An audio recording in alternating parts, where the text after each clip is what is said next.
How's it guys? Paul Cooper here, and I am super excited and stoked to actually finally be able to talk about what's right next to me. I've been writing it for months, but I get to actually finally talk about it, and it's the Code Integrated FoilDrive Mast.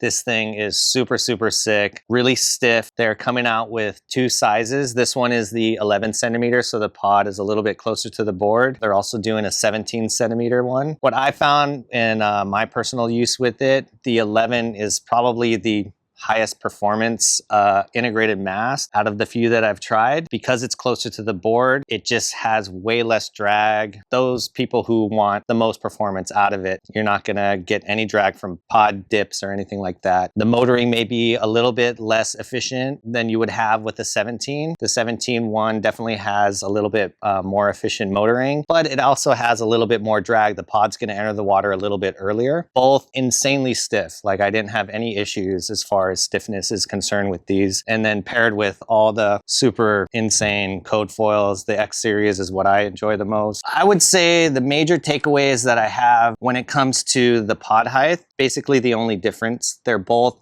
78 centimeters in length. As far as surf is concerned, downwinding is concerned, it's probably the perfect height that you want, especially with the FoilDrive. The major differences that you'll see is if you're somebody who's looking to have the highest performance, if you're downwinding, if you're surfing, you're gonna wanna go with the 11. If you're someone who wants something that's maybe like the daily driver, a little more comfortable with the motoring, a little more power with the motoring slightly, then the 17 is gonna be your choice.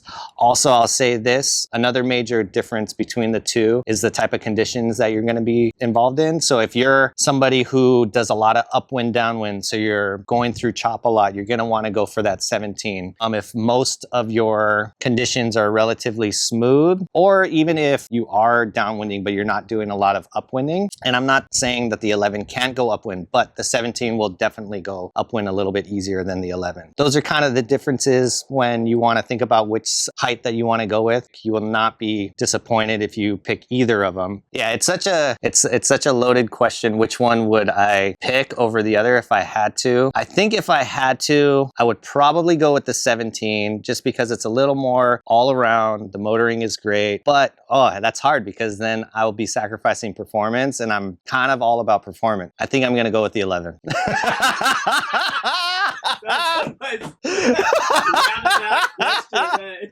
Dude, I don't know. That's why it's hard. I want both. I want both.